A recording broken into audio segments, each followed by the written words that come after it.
Hello, hello, je suis ravie de vous retrouver pour cette guidance Oracle Astro des Verseaux et Ascendant Verseau pour le mois d'avril.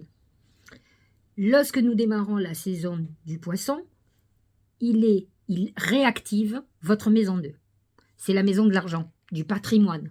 Donc, vous pouvez, ce mois de mars déjà, lorsque le soleil est passé en Poisson, et au moment où je fais votre vidéo, le soleil est encore en Poisson, mais quand vous verrez cette vidéo, le soleil sera passé en bélier. Mais un certain nombre de planètes seront encore en Poisson.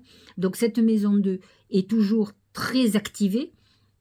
Et vous allez être préoccupé à la fois par l'argent que vous gagnez par votre travail, mais aussi par votre patrimoine. Maison, bien immobilier, ça peut être une période où vous voulez investir, où vous voulez vendre un bien, où vous voulez peut-être acheter un bien. On est dans cette configuration-là. Au mois d'avril, Vénus sera dans le signe du Poisson jusqu'au 5 avril. D'accord? Donc, il va couvrir surtout la période du mois de mars.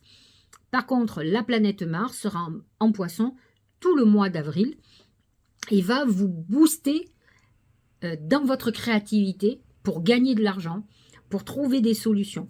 Parce qu'il ne faut pas oublier que Neptune est dans le signe du Poisson et elle est là depuis un moment, ce qui a pu vous occasionner à la fois des coups de bol, mais aussi des trahisons, des soucis depuis très longtemps avec l'argent. Vous avez pu avoir des phases de perte financière qui ont pu venir par des trahisons, par des abus de confiance, par de l'escroquerie. Donc ce Neptune en Poisson a créé beaucoup de dégâts. Il se trouve que depuis un certain temps, quelques mois, Saturne est rentré dans cette maison. Alors vous allez me dire, ouais mais Saturne, on sait, il n'est pas gentil quoi. Oui, il va vous mettre en restriction. Mais en fait, si vous allez dans ce sens de Saturne, la restriction, vous devez la faire vous-même. C'est-à-dire que vous devez faire des économies, vous devez être beaucoup plus carré avec vos finances.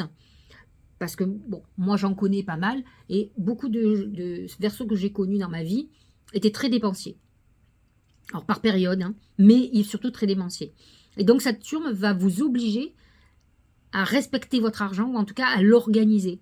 À l'organiser par exemple pour votre retraite, à l'organiser pour savoir ce que vous devez payer, comment vous devez gérer tout ça. Donc, si vous allez dans ce sens-là, Saturne n'aura pas d'impact négatif sur vous. Par contre, si vous décidez de ne pas fonctionner de façon rigoureuse, vous allez avoir des épreuves au niveau financier qui peuvent être beaucoup plus compliquées lorsque Saturne va rejoindre Neptune. Alors, ça sera que dans un an, à mon avis. Mais en attendant, vous pouvez le subir, d'autant plus que Saturne, ce mois-ci, va aller jusqu'à 16 degrés et Neptune est à 27. Alors pour le moment, ils ont une orbe trop éloignée. Mais le mois prochain, il va commencer à se rapprocher de Neptune. Donc effectivement, au plus il va se rapprocher, au plus il peut vous mettre dans une période délicate. Donc à vous à anticiper. Le passage du Soleil en Bélier est très favorable pour vous parce que le Bélier est dans votre maison 3. C'est la maison de la communication, des frères et sœurs, des déplacements, de l'apprentissage. Alors ça peut être une période où vous avez envie de reprendre des études. Si vous êtes en études, ça peut être un moment effectivement très favorable pour vos études. C'est des moments où on veut se former, où on peut former les autres aussi. Donc c'est tous ces domaines-là qui vont être mis en lumière. Ce qui va être très intéressant, c'est que le 25 mars, nous avons une pleine lune en balance.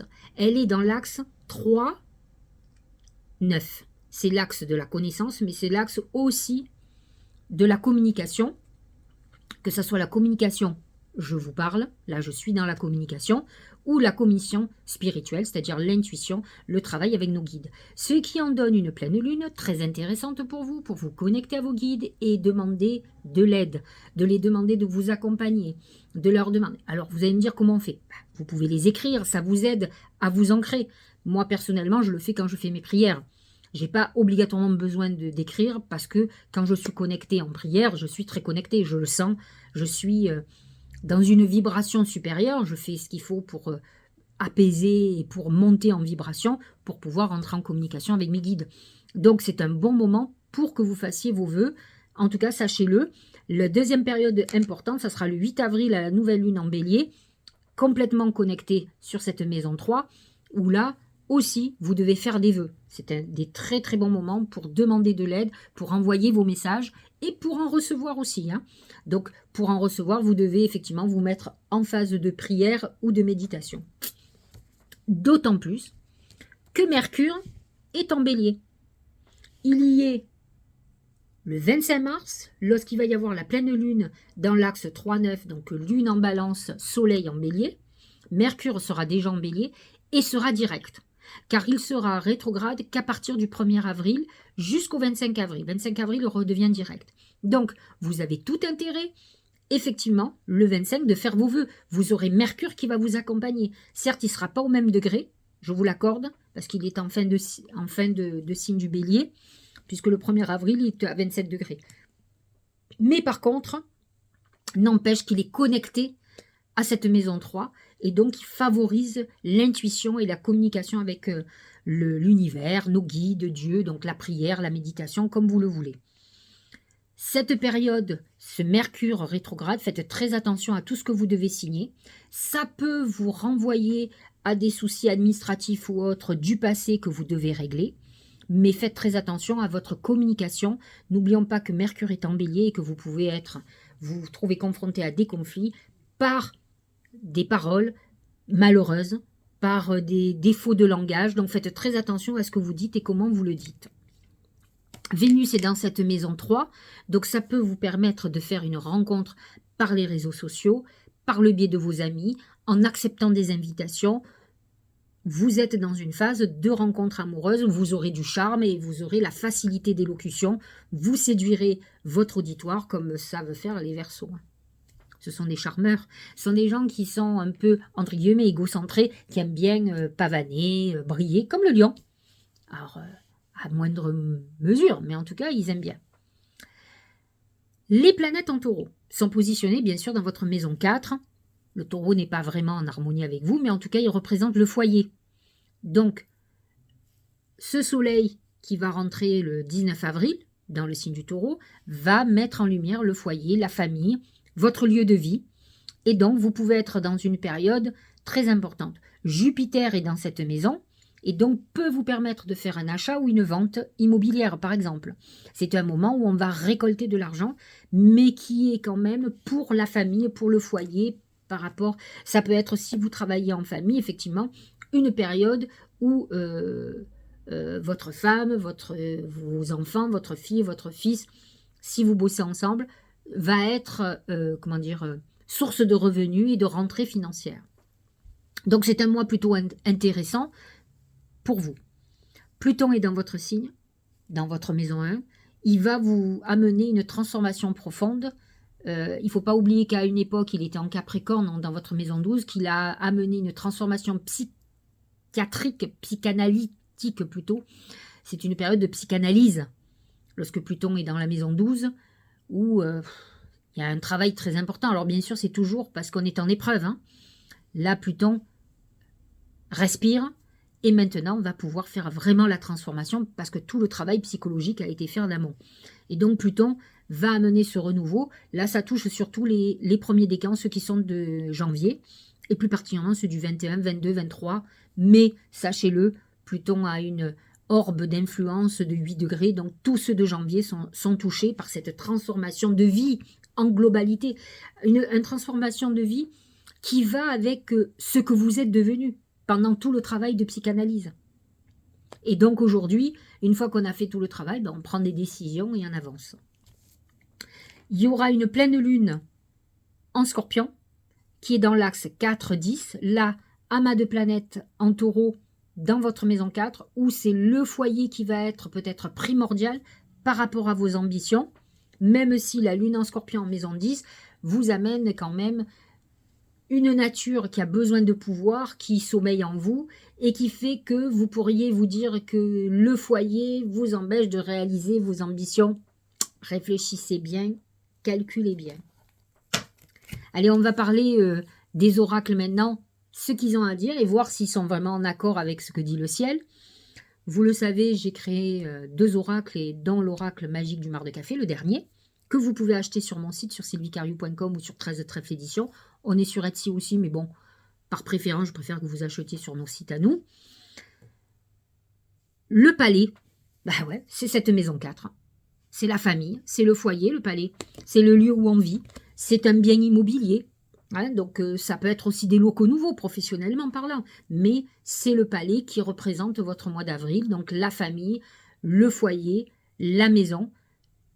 Ça peut être un moment avec Jupiter-Uranus le 24-25 avril, qui peut amener une signature, un achat, qui peut amener une vente, qui peut amener beaucoup d'événements qui soient plutôt très intéressants. En tout cas, le foyer reste le point central du mois d'avril, que ce soit par le lieu de vie ou que ce soit la famille tout simplement. Attention, ça peut être aussi quelqu'un de la famille qui a des problèmes de santé, un décès ou toute autre chose. Voyons ce qu'on nous dit au niveau du travail et de l'argent. C'est l'eau. Alors l'eau, c'est très intéressant puisque ça représente l'abondance en priorité. Donc c'est une période d'abondance financière, d'abondance de travail. Peut-être, en tout cas, c'est un mois très fructueux. Donc vous allez être très heureux, vous allez rentrer de l'argent. N'oublions pas, et c'est amusant, de faire la corrélation entre l'eau que vous avez dans l'oracle et l'eau du poisson qui est dans votre maison 2, qui est la maison de l'argent. Donc, il faut savoir quand même que Vénus en poisson, vous l'avez déjà au mois de mars, amène l'abondance et la chance, hein, pas que l'amour. Neptune en poisson amène aussi la chance, même si elle amène des trahisons. Et Mars, dans le signe du poisson, va vous amener l'action pour gagner de l'argent, et l'eau que nous avons dans l'oracle vous dit que tout ce que vous allez faire, les actions que vous allez mener, vont porter des fruits. Donc c'est un très bon mois, financièrement parlant. Mais ça peut dire aussi que vous allez, si vous avez quelque chose à vendre, que vous allez pouvoir vendre et que vous savez qu'il y a de l'argent qui arrive. On est dans cette phase-là très favorable. N'oublions pas que l'eau est une épuration, c'est le nettoyage. Vous pouvez être dans une période où vous épurez vos dettes, vous arrêtez une activité, vous en démarrez une autre, vous faites un nettoyage, vous enlevez tout ce qui est bloquant, limitant dans votre vie professionnelle et financière. Au niveau sentimental, c'est la main de Fatma. La main de Fatma, comme je dis toujours, c'est une protection que l'on fabrique, c'est pas la protection de Dieu, c'est la protection, c'est un talisman, la main de Fatma, et elle vous dit qu'elle vous protège. C'est-à-dire que la plupart du temps, elle vous protège parce que vous êtes dans une situation délicate. Donc au niveau sentimental, si c'est tendu, si c'est compliqué, la main de Fatma dit qu'elle protège votre histoire sentimentale, qu'il n'y a pas de rupture, ou que vous êtes sur la bonne voie. La main de Fatma vous dit aussi, si vous êtes dans une situation psychologique difficile, que vous allez vous en sortir et que vous allez rencontrer quelqu'un si vous êtes célibataire. En tout cas, on est dans une protection sur l'amour, quel que soit le message réel. Protection sur un couple existant, protection, c'est-à-dire je suis sur la bonne voie, je vais concrétiser, je vais me marier, je vais me stabiliser. On est sur une bonne phase. Au niveau santé, c'est le lion. Le lion représente le courage, l'autorité. Au niveau de la santé, c'est quand même, c'est un signe qui est marqué par tout ce qui est cardiovasculaire, donc faites très attention. Maintenant, j'ai envie de vous dire que le problème du lion, c'est qu'il a peut-être besoin de repos. Il est rayonnant. Donc j'ai envie de vous dire que dans la globalité, c'est plutôt une très bonne, santé. Pardon, c'est les aléas du direct, excusez-moi. Donc le lion, il vous amène quand même la force et le courage, même si vous avez des problèmes de santé, vous avez une consistance très robuste qui fera que vous arriverez à lutter contre la maladie, donc soyez plutôt confiant ou confiante. Alors, c'est très surprenant parce que je vois la carte en même temps, que je ne connaissais pas. J'ai demandé à mes oracles et à mes guides comment la chance allait se manifester ce mois-ci. Et il sort, le crocodile, c'est les ennemis. Avec le côté... Alors j'ai envie de vous dire que c'est la première signification que ça peut vouloir dire, c'est que quand on sait où sont ses ennemis, je ne vous dis pas de vous venger ou autre, mais par contre, c'est de vous dire que au moins vous savez qui est bien et qui est mauvais, et de pouvoir vous en protéger. Et c'est là que la main de Fatma intervient, vous comprenez? Parce que la main de Fatma protège du mauvais œil et de nos ennemis. Et là, le crocodile fait que les révélations qu'on peut avoir sur des personnes qui ne sont pas amies vous aideront à vous en protéger. Ce qui peut être intéressant aussi, la chance peut se manifester parce que peut-être vos ennemis vont avoir un retour de bâton. Et là, finalement, il va y avoir une satisfaction, ou en tout cas, ça va les neutraliser. Pendant qu'ils seront obligés de s'occuper de leur vie, ils s'occuperont moins de la vôtre, tout simplement. Donc, voilà en gros comment la chance va se manifester. Je crois que vous allez être plutôt satisfait. Nous allons voir ce que dit le Tao. C'est la communauté. Ça correspond tout à fait au Verseau qui est quand même... il a besoin de mettre sa pierre à l'édifice. Autant le lion a besoin de faire les choses pour lui-même, uniquement pour lui, pour son rayonnement personnel, autant le Verseau a un rayonnement personnel à partir du moment où il œuvre pour la communauté. C'est-à-dire qu'il est satisfait s'il a mis sa pierre, comme je vous dis, à l'édifice. Donc là, il est satisfait pour lui parce qu'il a apporté aux autres. C'est un peu différent quand même. Et effectivement, gentillesse, respect mutuel, but commun, interdépendance, accord, lien renforcé. Donc vous êtes dans une période où vous aurez certainement des projets pour la communauté, l'humanisme, l'humanité. Vous aurez envie de faire quelque chose de caritatif, de faire quelque chose d'éco-responsable. Vous serez dans cette optique. Vous allez beaucoup œuvrer pour la communication. Vous allez être aussi peut-être faire partie d'une association, d'une communauté particulière. Et je pense que vous pourriez avoir un rôle particulier dans cette communauté parce que vous êtes fait pour ça. La fin du passé. Je trouve que quand on voit ça, c'est de bon augure. C'est-à-dire que vous êtes en train de clôturer des choses. Il y a quelque chose qui va arriver dans votre vie qui va clôturer votre passé. En tout cas, tout ce que vous traînez depuis des années, qui sont comme des casseroles ou des boulets aux pieds, vous voyez, qui vous empêchent de vous envoler vers l'avenir. Et là, on nous dit, c'est la fin du passé. Donc il y a bien un événement très important. Si par exemple vous avez des dettes, des crédits, vous allez avoir l'argent pour payer tout ça et vous débarrasser de ce passé. Si c'est une société du passé qui n'est pas arrêtée, vous allez arrêter la société, etc., etc. Ça peut être aussi une histoire sentimentale du passé, que l'on clôture. On finit quelque chose et ça nous libère pour aller vers quelqu'un de nouveau. Tournez la page du passé, vous avez un fabuleux potentiel à exploiter. On est dans cette phase-là et c'est plutôt pas mal. Se faire confiance. Ton instinct, ton intuition, ton corps et ton cœur sont autant de bons guides qui te sont propres. Reprends ton pouvoir, laisse de côté les conseils extérieurs, écoute ce que te dictent tes boussoles intérieures. Effectivement, il faut que vous suiviez votre intuition. Je crois que les Verseaux ont beaucoup d'intuition, ils sont très éclairés. Il faut savoir que le Verseau peut avoir des flashs, des fulgurances, il est connecté à l'univers de toute façon. Il a tendance à pouvoir... Il est visionnaire de toute façon. Maintenant, il faut faire très attention entre les visions que vous aurez de l'avenir, de désirs qui révèlent vos désirs profonds, et réellement les visions de votre avenir, comment il va se passer. Mais effectivement, il faut arriver à distinguer le désir de l'intuition, mais on vous dit quand même que vous êtes dans une phase à suivre votre intuition, et avec l'amas de planètes en poisson, bien entendu, que vous avez cette intuition qui est accentuée, encore plus dans le domaine financier. Voilà, j'espère que cette guidance vous aura éclairé. Je vous embrasse, je vous souhaite un très bon mois d'avril. Je vous dis à très bientôt.